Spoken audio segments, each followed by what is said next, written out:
In the fantastical year of 1991, Street Fighter II dominated the arcade scene. The Chicago-based developer Midway Games did not like that one bit, so they hired Ed Boon and John Tobias to develop a combat game to be released within a year to destroy the fighters of the street. Screw it, back to normal voice. Even before the task of making Mortal Kombat was given, Ed and John were already thinking about the potential of taking videos and pictures of real actors and using those as sprites to be controllable in a video game. This assignment gave the duo a chance to put the idea to practice, and after 10 months of development, the game known as Mortal Kombat magically showed up in arcades in 1992, with a home console version being released in 93. MK was received really well at the time as a fun fighting game and a worthy competitor to those sidewalk battlers. But it also sparked a lot of controversy at the time with its violent content. But who cares about that in 2020 when parents buy their 10-year-old sons Grand Theft Auto games when they really shouldn't be? My mom didn't do that for me back in the day, and you know why? Because I was a smart kid and knew those games were bad for my child brain, so I didn't even bother asking her for it. Anyway, enough flexing child me when in reality he was really dumb. Let's talk about the game that every single being in the universe calls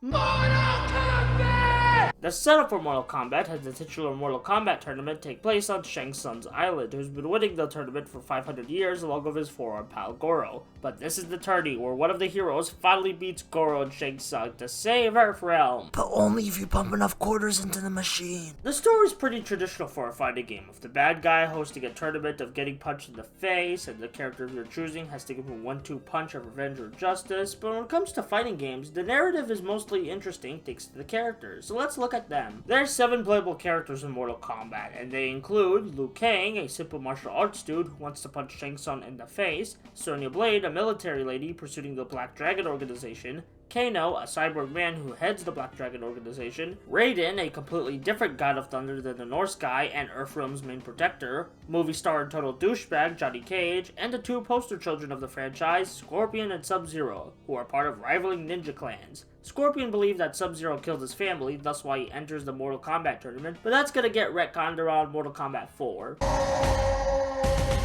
I'd say we have a diverse roster on our hands. We got a military fella, a cyborg dude, color-coded ninjas, a guy who shoots lightning willy-nilly, and Jean-Claude Van Damme bootleg, which is really funny to see after the Street Fighter movie came out, specifically the video game adaptation that ate Mortal Kombat style. Speaking of graphics, I like the art direction that Mortal Kombat 1 goes for. It's clearly inspired by 80s martial arts Hollywood movies, but adds cyborgs and otherworldly elements to make it stand out from those movies. This is enhanced by the real actors they got to film for the various animations in the game. I'm kinda sad we don't see digital actors in games anymore, because Mortal Kombat uses this technology to its benefit.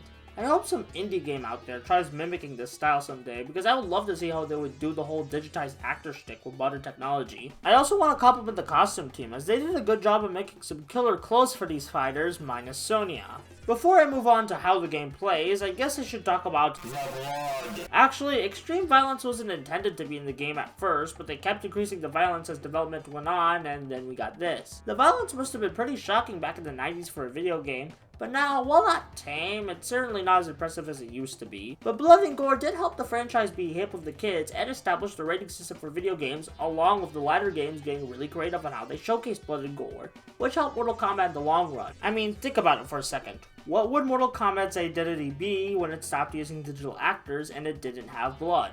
I know people would point to the lore, which is valid, but your everyday Robs don't know what Scorpion and Sub-Zero did in their past, so having a visual element to distinguish themselves from other fighting games helps the series in the past and future. But who cares about intellectual talk about the gore of Mortal Kombat? We want to fight, and how's the fighting in Mortal Kombat? The fighting is functional, but it's aged a lot. I mean, Street Fighter 2 plays better now than Mortal Kombat. It comes down to how attacks are done for me. In Street Fighter, if you do a heavy punch, there's a different animation than a light punch, but in Mortal Kombat, no matter if it's heavy or light, the fighters have the same animation for the punches and kicks. Not to mention, the punches and kicks aren't as fluid or impactful as Street Fighter, but otherwise, it's a solidly made fighting game. It would probably be a ton of fun with friends, which I don't have. Who cares, at least there's a single player arcade mode to keep me entertained, so let's have some fun with that. I mean, it's not like this is gonna be an overly long, unfair kick in the nards.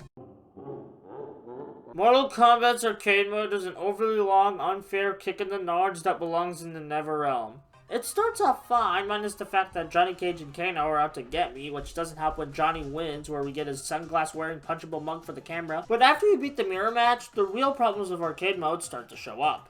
After the mirror match, you have to go through 3 endurance rounds where you have to beat 2 characters with 1 health bar, which sounds like a natural escalation of difficulty at first, till you realize you have to do this 2 times per match, which is pretty ridiculous. Not to mention the enemy AI knows moves you cannot perform, and they're pretty strong moves at that. Also, Goro's entire existence. And, don't get me started on Shang Tsung, cause he just Mortal Kombat was a good start to the series that laid the foundation for its sequels to build upon the formula for better gameplay. But do I recommend going back to this game in the year you're watching this video in? Well, if you want to surpass an unfair challenge in arcade mode, be my guest, but for everyone else, stick to the sequels. I only recommend going back to this game if you're a Mortal Kombat superfan, or if you're interested in 90s fighting game history. Now if you excuse me, I'm gonna go challenge Ed Boon to a hot dog eating competition and get him to admit that Mortal Kombat vs. DC Universe was a mistake.